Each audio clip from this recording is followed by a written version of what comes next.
Hello beautiful souls and welcome to the channel Mahi daughter and crystals. और आज की जो रीडिंग है वो जनरल रीडिंग होने वाली है एंड विल बी सीइंग कि आपके जो पार्टनर्स है जो भी नो कॉन्टैक्ट सिचुएशन में है वो कब तक वापस आएंगे एंड किस इंटेंशन के साथ आएंगे। First, will are they coming back and what's their intention and what their action would be. Okay, so before going for the further reading, please, it's a request, please do share, like and subscribe the video, repost the video with your friends or the person who is facing the similar kind of a situation. और आप मेरे को DM कर सकते हैं claim resonate in the DM box में, और personal reading के लिए please DM 1:1 and I will definitely get back to you. और या तो डीएम में आप ये भी लिख सकते हैं reading, definitely connect with you. ठीक है, सो लेट्स गो फर्दर और हम देखते हैं कि आज की रीडिंग क्या होने वाली है।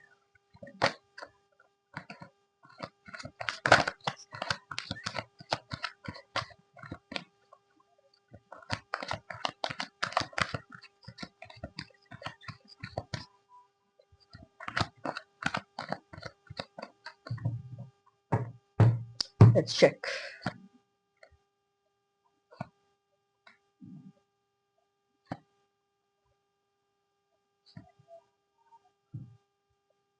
Okay. So आज की जो रीडिंग है वो आई है, वो स्टार्ट हुई है एस ऑफ वन से, then 3 of wands, 10 of swords, knight of cups and end of the deck पे आया है द लवर्स। रीडिंग अपने आप में बहुत क्लियर रीडिंग आई है कि भाई जो भी चीजें आपकी पास्ट में चल रही थी, you do had a beautiful relationship, आप लोग शायद आगे बढ़ने का भी सोच रहे थे। ठीक है, लेकिन अभी जो प्रेजेंट सिनेरियो है उसमें आप लोग भी नो कॉन्टैक्ट सिचुएशन में आ गए हो। ऐसा लग रहा है कि आप लोग के बीच का जो पहला जो भी अफेक्शन था या एक जो कनेक्शन था वो कहीं ना कहीं टूट गया है। आप लोग फ्यूचर जो देख रहे थे उसमें कहीं ना कहीं ब्रेकेज आ गया है। या तो हो सकता है कोई थर्ड पार्टी सिचुएशन हुई है, या फिर the person is completely got focus towards his work, क्योंकि वॉन्स के कार्ड आए हैं। वॉन्स के कार्ड आने का मतलब है कि पर्सन जो है वो अपने काम की तरफ ज्यादा फोकस हो गया है rather than getting involve with you. But future जो बताता है वो ये कहता है द पर्सन आप वेट कर रहे हो and the other person is also waiting for the time. Let the time passes by, क्योंकि अगर आप इसको बार बार यही बोलोगे कि यार वो कब तक वापस आएगा कब तक वापस आएगा, so it is not gonna work. Let the time passes by, थोड़ा सा टाइम निकलने दो, I would say 1 week, I am sure he will be coming back. क्योंकि एंड ऑफ द डेक पे जो कार्ड आया है वो लवर्स का कार्ड आया है एंड लवर्स अपने आप में बहुत ही ज्यादा एक कंप्लीट कार्ड है and this is a major arcana. इसका मतलब है डेफिनेटली कोई ना कोई मेजर इवेंट होने वाला है। अगर जो लोग सिंगल है, हो सकता है उनकी लाइफ में कोई न्यू पर्सन की एंट्री होने वाली है, क्योंकि night of cups, again this person is holding a cup card.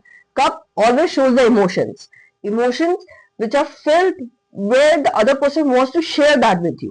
Lovers, of course, it's a complete card within itself. और दोनों, और इसमें से जो लवर्स का कार्ड है ये मेजर अरकाना का कार्ड है।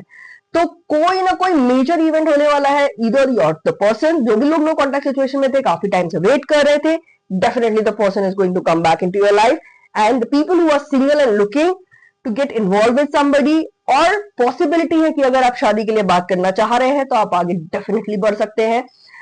एंड इट्स बीन जो भी आपके पास में जो भी ट्रॉमाज है, अब आप उनसे बाहर भी निकलेंगे, क्योंकि 10 ऑफ सॉर्ड्स का जो कार्ड है ना, इसमें कहीं ना कहीं ये भी बताया गया, ये भी दिखा रहा है कि पास्ट के रिलेटेड चीजों से की वजह से आपकी जो एक जो आपका रिलेशनशिप है उसमें डिस्टर्बेंस आया है। Okay, so do not be disheartened, just wait for the right time, wait for a week. I'm sure there is something good and promising coming into your life. So please do not be कुछ भी आप गलत किसी के बारे में बोलने से पहले आप सोच लीजिएगा कि अगर वो पर्सन वापस आया तो how heartful it will be for you कि आपने उसके बारे में ऐसा कुछ बोला, knowing the fact.